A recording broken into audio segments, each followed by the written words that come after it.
तो Trump Putin से मिलने वाले हैं। ट्रंप बातचीत के जरिए युद्ध विराम करना चाहते हैं, लेकिन यूक्रेनी सेना और जनता का जो रुख है उसने ज़ेलेंस्की को फंसा दिया है। यूक्रेन के लोगों और वहां की सेना ने साफ कर दिया है कि अगर रूस की शर्तों पर युद्ध विराम हुआ तो ज़ेलेंस्की का यूक्रेन में वो हश्र होगा जिसकी कल्पना किसी ने नहीं की होगी। जनता और सेना के इस रुख को देखते हुए ज़ेलेंस्की ने रूस में हमले तेज कर दिए हैं। यूक्रेन ने रूस में उस वक्त भी जबरदस्त हमला किया जब मॉस्को में ट्रंप के दूत विटकॉफ पुतिन से मिल रहे थे।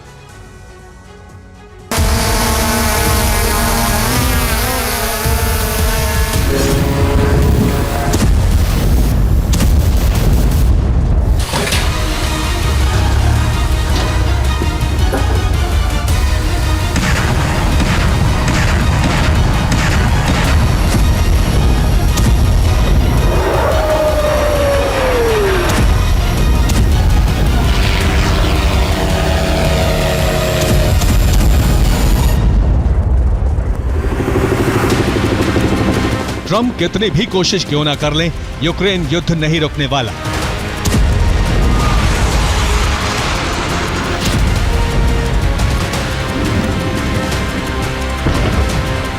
ना पुतिन युद्ध रोकना चाहते हैं, ना ही ज़ेलेंस्की इसके पक्ष में है।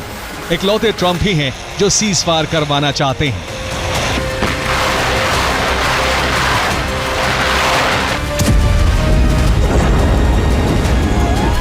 यूरोपीय देश, यूक्रेन, यहां तक कि यूक्रेन की जनता भी नहीं चाहती कि युद्ध रुके।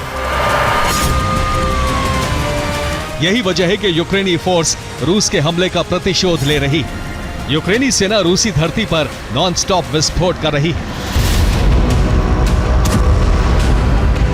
यूरोप यूक्रेन को मदद दे रहा है। इस मदद के दम पर यूक्रेनी फोर्स रूस के ऊर्जा और सैन्य ठिकानों को जला रही है।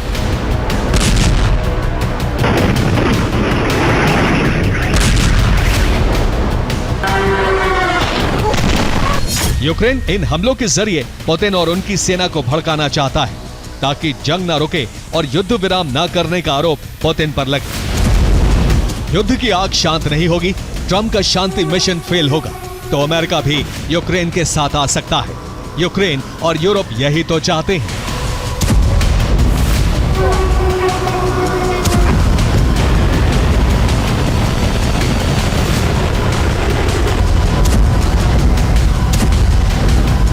यूक्रेन और यूरोप इसी षड्यंत्र को सफल बनाने में जुटे हैं। इसका सबसे बड़ा सबूत तब मिला जब अमेरिका और रूस के बीच हो रही बातचीत के वक्त ही यूक्रेन ने रूस के कई शहरों को दहला दिया।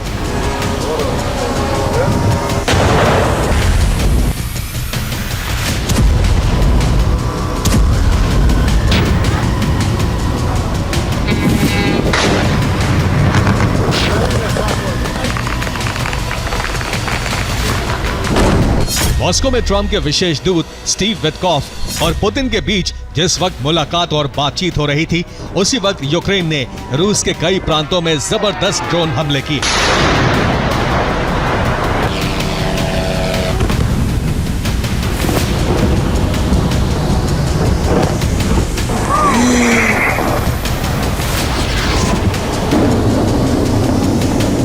सबसे बड़ा हमला रूस के गर्व के प्रतीक क्रीमिया में किया गया। यहां यूक्रेनी इंटेलिजेंस ने रूस के 3 रडार को तबाह कर दिया।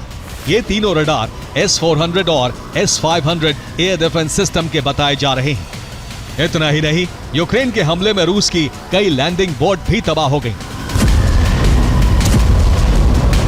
रिपोर्ट के मुताबिक यूक्रेन ने क्रीमिया पर अब तक का सबसे बड़ा हमला करने की रणनीति बनाई है। यही वजह है कि वो सबसे पहले क्रीमिया में तैनात रूसी एयर डिफेंस सिस्टम को खत्म कर रहा है ताकि रूस यूक्रेन के हमलों को नाकाम ना कर सके।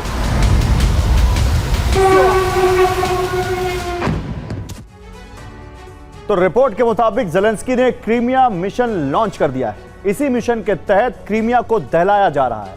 क्रीमिया में यूक्रेन लंबी दूरी तक मार करने वाले ड्रोन से हमले कर रहा है और इसके साथ ही यूक्रेन से सटे रूसी प्रांतों में भी भीषण हमले किए जा रहे हैं। क्रीमिया में रूसी एयर डिफेंस और रडार पर हमले किए जा रहे हैं। इतना ही नहीं, यूक्रेनी फोर्स रूस के सैन्य ठिकानों पर भी ड्रोन वर्षा कर रही है।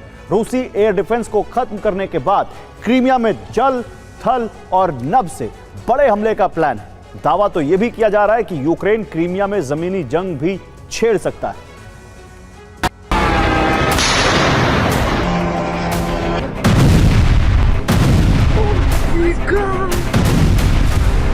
यूक्रेन क्रीमिया में हमले कर रूसी एयर डिफेंस को तबाह कर रहा है। माना जा रहा है कि आने वाले दिनों में यूरोप की मदद से यूक्रेन क्रीमिया पर कब्जे का अभियान शुरू कर सकता है।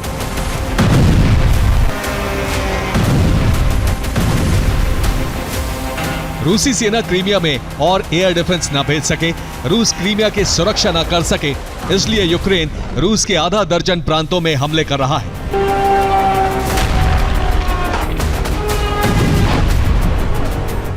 यूक्रेन ने रोस्टोव में रूस के एयरफील्ड के पास कई धमाके किए। यूक्रेनी विस्फोट की वजह से रोस्टोव में कई जगहों पर आग लग गई। क्रास्नोदर में यूक्रेन के हमले में रूस की ऑयल रिफाइनरी तबाह हो गई। समारा में भी यूक्रेन में जबरदस्त हमले किए गए। विस्फोट की वजह से यहां भी ऑयल रिफाइनरी में आग लग गई। बेलगोरोद में यूक्रेन ने 140 ड्रोन फायर किए। बेलगोरोद में यूक्रेन ने उस पुल को तबाह कर दिया जिसके जरिए रूसी सेना को हथियार और रसद की सप्लाई होती थी। वोल्गोग्राद में यूक्रेन ने रूस के रेलवे स्टेशन को टारगेट किया। यूक्रेन ने रूस में कितना जबरदस्त हमला किया उसका अंदाजा इसी बात से लगाया जा सकता है कि रूस ने 24 घंटे में यूक्रेन के 240 ड्रोन और 18 स्टॉर्म शैडो मिसाइलों को इंटरसेप्ट किया है। यह आंकड़ा रूसी रक्षा मंत्रालय ने जारी किया है। यूक्रेन ने सिर्फ रूसी धरती पर ही नहीं बल्कि युद्ध भूमि में भी विस्फोट कर रूसी सेना को चोट पहुंचाई। यूक्रेन का दावा है कि उसने पोक्रोवस्क को पूरी तरह से अपने नियंत्रण में ले लिया है। ज़ेपोरिजिया में यूक्रेन ने उस बिल्डिंग को तबाह कर दिया जहां रूस के सैनिक थे। हमले में रूस के दर्जनों सैनिक मारे गए। खेरसोन में यूक्रेन की आर्टिलरी हमले में रूस का ठिकाना ध्वस्त हो गया। तो खार्किव में यूक्रेन ने GBU-39 बम से विस्फोट कर रूस की कमांड पोस्ट को बर्बाद कर दिया। ज़ेलेंस्की और उनकी सेना का आक्रामक रुख बता रहा है कि ट्रंप का युद्ध विराम वाला सपना हाल फिलहाल सच नहीं होने वाला है। और यूक्रेन के लोग भी नहीं चाहते हैं कि युद्ध विराम उस तरह से हो जिस तरह से पुतिन और ट्रंप चाहते हैं। यूक्रेन के लोग रूसी शर्तों पर सीज फायर के खिलाफ हैं।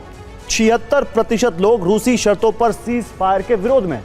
यूक्रेनी नागरिकों का ओपिनियन एक सर्वे में सामने आया है। सर्वे में ज्यादातर लोगों ने कहा कि रूस यूक्रेन की उन जमीनों को वापस करे जिस पर उसने कब्जा कर रखा है और इसके बाद ही युद्ध विराम होना चाहिए। पुतिन को यह शर्त मंजूर नहीं है और इसका मतलब है कि युद्ध की आग अभी और भड़केगी। विनाश की आग इसलिए भयावह हो गई है क्योंकि ना तो ज़ेलेंस्की युद्ध रोकना चाहते हैं, ना ही यूक्रेन की जनता और ना ही यूरोपीय देश। यूक्रेनी सेना भी युद्ध विराम के पक्ष में नहीं है। यूक्रेनी सेना अध्यक्ष सिर्स्की ने एक इंटरव्यू में कहा है कि यूक्रेन को तब तक युद्ध विराम नहीं करना चाहिए जब तक कि उसके सारे हित पूरे नहीं हो जाते।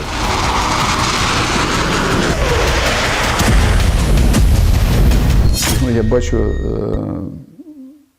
що війна повинна закінчитися так, як нам вигідно. І ми повинні для цього зробити все. सुना आपने, यूक्रेन के सेना अध्यक्ष का कहना है कि हित पूरे हुए बिना ही युद्ध विराम करना हार से कम नहीं। जाहिर है ना तो सेना युद्ध विराम चाहती है ना ही यूक्रेन के लोग। ऐसे में जंग जारी रखना ज़ेलेंस्की की मजबूरी बन गई है। अगर ज़ेलेंस्की ट्रंप को खुश करने के लिए सेना और जनता के खिलाफ जाते हैं तो उनका तख्ता पलटता है। Bureau report, TV9, Bharatvarsh.